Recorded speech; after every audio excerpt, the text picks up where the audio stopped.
First class isn't for people like you." The words weren't shouted. They weren't whispered either. They were delivered plainly, like a fact, by a flight attendant who didn't bother checking the man's name or seat number, only his skin color and the hoodie he wore. But what she didn't know was that the man she had just dismissed was the owner of the aircraft. Julian Hayes wasn't a typical passenger. He was the CEO of one of the largest private aviation firms in the United States. He boarded this flight quietly on purpose, without security or announcements, to see what people revealed when they thought no one important was watching. What he witnessed was more than ignorance. It was arrogance in uniform. And in just 12 minutes, that arrogance would cost the crew everything. There would be a flight delay, a confrontation in the cockpit, and a pilot removed from duty before the plane ever left the ground. If you've ever been underestimated, if you've ever been told you don't belong in a space you earned, then this story is for you. Because today, you'll see what happens when a black CEO is denied a first-class seat and responds with power, not noise. Julian Hayes had boarded the flight without ceremony. No assistant, no bodyguard, no announcement. Just a man in a slate-grey shirt and navy slacks, blending in like any other late passenger, quietly taking his seat in 1A. He didn't carry a designer briefcase. He didn't flash any credentials. He didn't need to. The Gulfstream jet was one of many in Zenith Aviation's private fleet. A fleet Julian personally acquired after years of battling rejection in the aerospace industry. But today wasn't about making a point.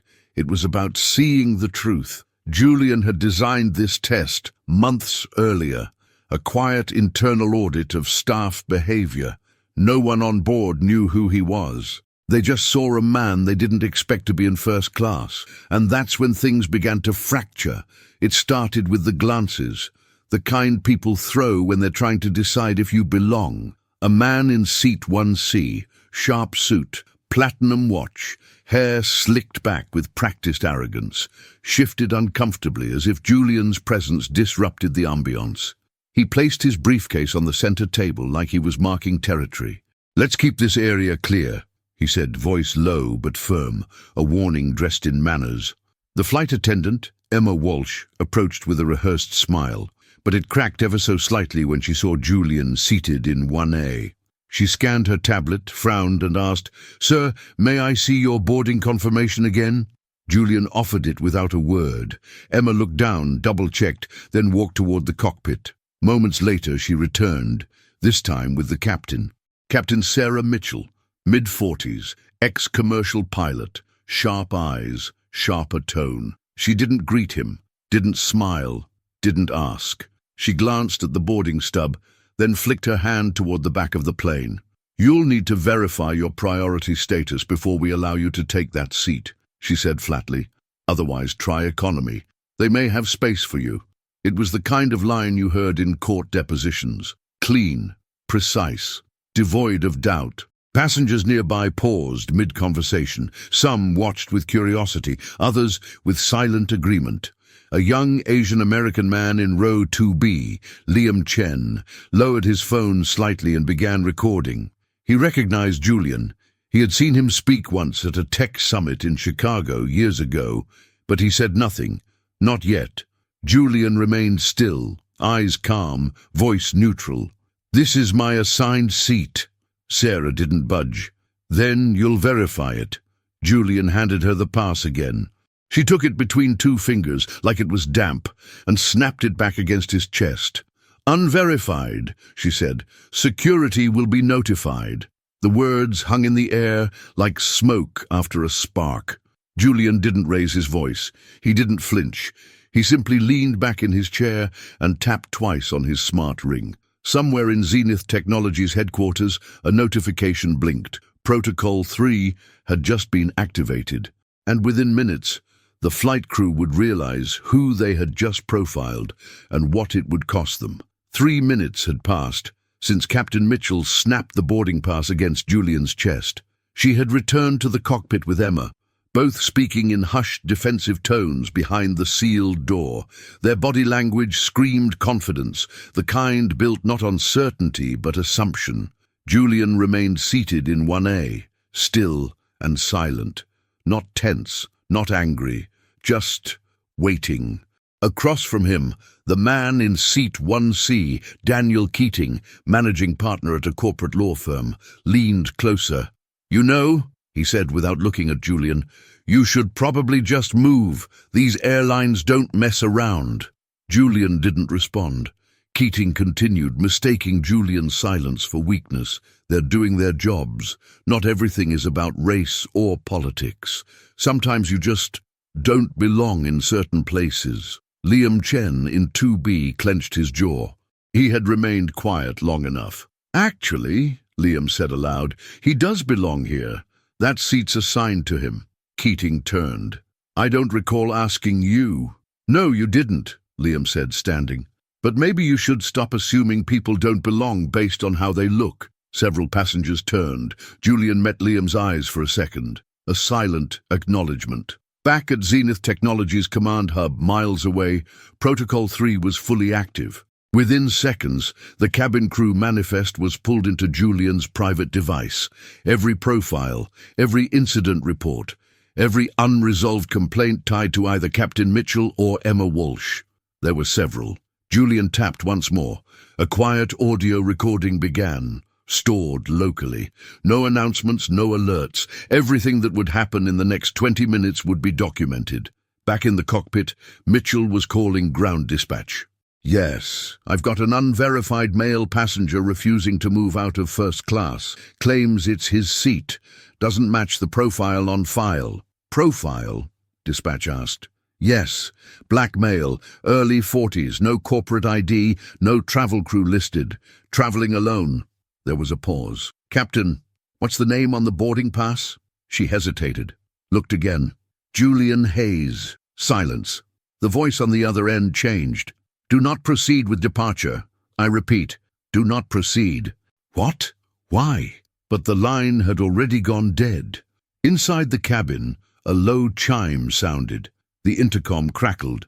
"Ladies and gentlemen, we are currently experiencing a delay in departure. Please remain seated as we await further instructions." Captain Mitchell exited the cockpit. She moved faster this time, less composed, more uncertain. Julian stood, not in protest, in poise. He held out his phone toward her, screen glowing. On it, her own profile appeared, alongside a flashing banner. "Crew access revoked, pending termination review." Her face drained. Emma stepped back instinctively, her mouth parting in disbelief. "You," she whispered. "Who are you?" Julian answered, quietly and clearly.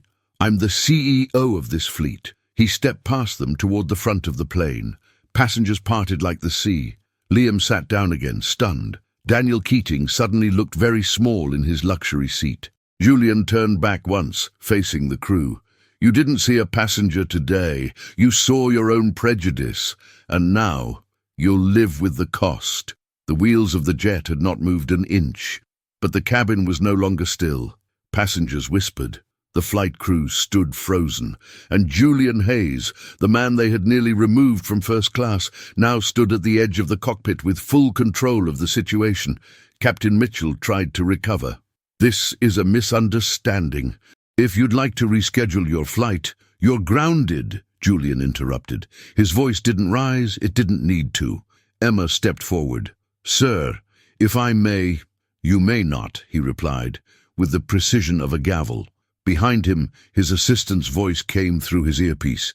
"FAA clearance is confirmed. You have authorization to halt this flight indefinitely.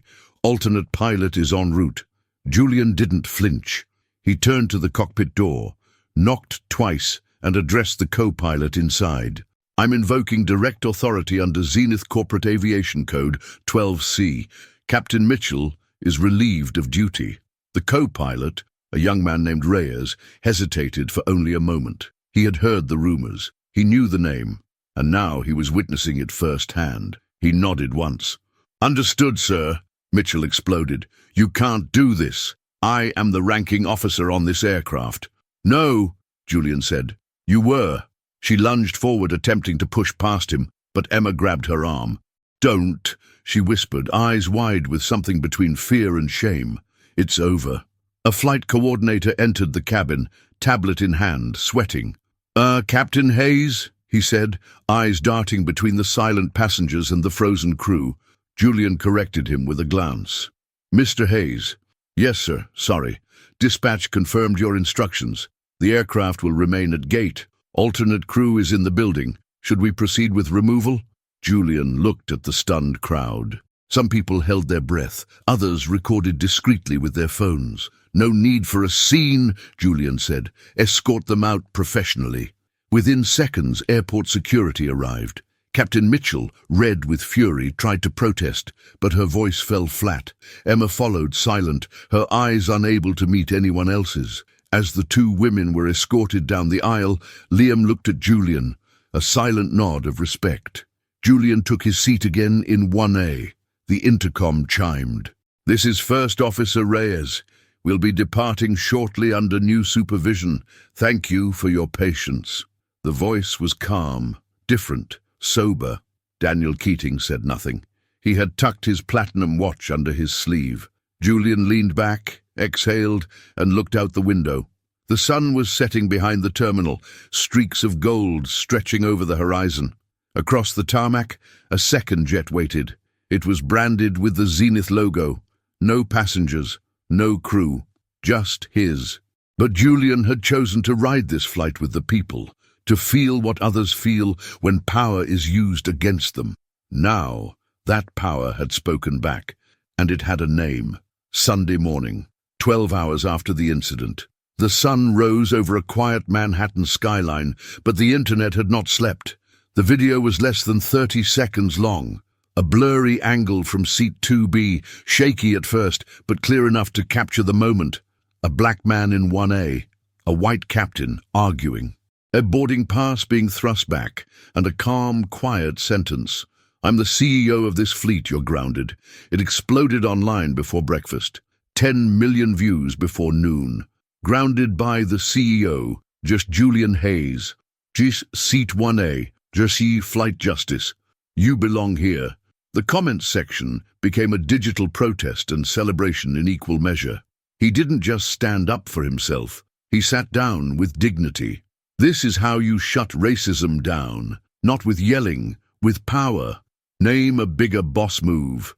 Cable networks scrambled for interviews.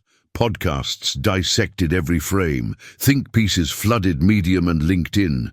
But Julian said nothing. He wasn't looking for headlines. He was building something deeper. At Zenith Aviation Headquarters, board members held an emergency call. They hadn't expected this. They knew Julian had authority, but they hadn't anticipated how he'd use it. Legal counsel offered reassurance. No laws were broken. His authority was clear. PR panicked, but this wasn't just a protocol. This was a statement. Exactly. Inside the employee portal, a new document appeared. Executive Policy Amendment 14B, immediate reassessment of in-flight conduct standards. Mandatory training sessions were scheduled. A revised passenger engagement protocol was launched, and every crew member in the system, thousands worldwide, received a simple message. Respect isn't earned by the uniform. It's measured by how you treat those who wear none. Back on the ground, Daniel Keating avoided the media altogether. He issued no statement, but insiders said his firm was quietly reviewing its diversity policies. Liam Chen, the young man who had stood up, became a quiet hero online. He received an invitation from Julian's office to speak at an upcoming leadership summit. "Voices like yours," the message read, "belong on more stages." Meanwhile, Captain Sarah Mitchell remained under investigation. Emma Walsh formally resigned. And Julian, he returned to work like nothing had happened. No press release, no speech, no apology. Just a man walking into his office with the same silence he carried on that flight. A silence that now spoke louder than any headline. And somewhere, in the hands of a new employee boarding her first flight, a training card read, "If seat 1A is empty, remember this. Someone like you might be filling it next." Monday night, 11:48 p.m. The city outside his penthouse windows buzzed with lights and movement, but inside it was silent. Julian Hayes sat on the edge of his bed, tie loose, sleeves rolled, still wearing the weight of a day that hadn't really ended. In his hand was a photo, worn edges, a small crease in the top right corner. His father, Harold Hayes, dressed in a faded uniform from Eastern Airlines, smiling from beside a baggage cart in 1982. Harold had spent 37 years hauling suitcases for passengers who never noticed him. They never saw the way he dusted off the first-class tags, never heard him whisper to Julian, age 7, "One day, you won't carry bags, you'll carry names." Julian smiled at the memory, but tonight the smile faded quickly, because even after all the titles, the buildings, the equity deals and keynote stages, he still had to prove he belonged, still had to sit down in first class like it was a fight. He reached into the drawer of his nightstand and pulled out a small black notebook. It wasn't digital, no smart ring access, just ink, pages, privacy. Inside were quotes, memories, battle scars from boardrooms that felt like battlegrounds. He flipped to a page titled Invisible Walls. Below it, Hilton 2009. "We're not hiring for this level right now." Zurich 2012. "Do you have ID to use this lounge?" LAX 2017. "Sir, this line is for gold members." Flight 227 2024. "You'll need to move to the back." He stared at the list for a long time. Then he wrote, "Newark 2025. I didn't move." He closed the book, placed it back in the drawer, and stood to look out the window. The skyline blinked back at him, indifferent, massive, alive. He whispered into the quiet, "Dad, I sat in 1A, and I didn't get up." The moment lingered, not triumphant, not victorious, just real. Because the truth is, power doesn't erase history. It only gives you the chance to rewrite the next chapter. Julian turned off the light, but the city kept glowing, and somewhere, on a red-eye flight to Tokyo, a young black woman wearing her first Zenith badge walked confidently into the first-class cabin, her eyes forward, her posture steady. No one questioned her, not that night, not anymore. Wednesday afternoon, Gate A6, Atlanta International. A young man named Marcus stood at the boarding line, his heart pounding louder than the announcements over the PA system. 23, fresh suit, scuffed shoes, one-way ticket to New York, first class. He had never flown first class before. Actually, he had never even flown. This wasn't a vacation. It was a risk, a leap. Marcus had won a scholarship to a tech accelerator, one of the few black students in a program built for privilege. His mentor had insisted on the seat upgrade.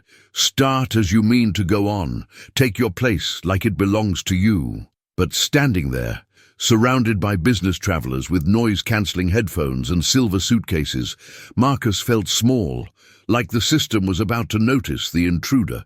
Then a notification buzzed on his phone. A text from his younger sister. "Did you see this?" Attached, a video. The thumbnail showed a man standing in first class. The caption read, "Black CEO grounds flight after being disrespected, boss level." Marcus hesitated, then tapped play. 30 seconds, just enough to see the look on the captain's face, just enough to hear the man say, "I'm the CEO of this fleet. You're grounded." Marcus swallowed hard. He looked up. Gate A6 was now boarding Group 1. He glanced at his boarding pass. Seat 1A. It almost felt like a joke. He stepped forward slowly, expecting a pause, a question, a second look. None came. The flight attendant smiled at him. "Welcome aboard, Mr. Wright." Mr. Wright. No questions, no suspicion, just a seat, waiting for him. He found 1A, sat down, exhaled. The man next to him nodded. "First time?" Marcus smiled. "Is it that obvious?" The man chuckled. "Don't worry, the nerves go away after takeoff. The power doesn't." Marcus stared out the window. On the runway below, planes moved like chess pieces. Careful, purposeful. But one in particular, a Zenith jet, caught his eye. He smiled because he knew someone had sat in this seat before him, someone who fought quietly for moments like this to feel normal, not radical, not lucky, just right. He reached for the small in-flight magazine. Inside was a quote from the company's CEO. "Power means nothing if it's not used to open doors for those who never had keys." Marcus didn't know Julian Hayes, but he felt him. In the armrest, in the space, in the silence that no longer pressed down on his chest. The cabin door closed. He looked forward and smiled. Weeks passed, then a month. The headlines faded, replaced by newer noise. The video disappeared from the trending page. But something had shifted, quietly, permanently. Inside Zenith Aviation's training centers, flight instructors now opened every orientation with the same phrase: "You don't just fly metal, you carry people, and people carry stories." At every gate, a new policy was posted.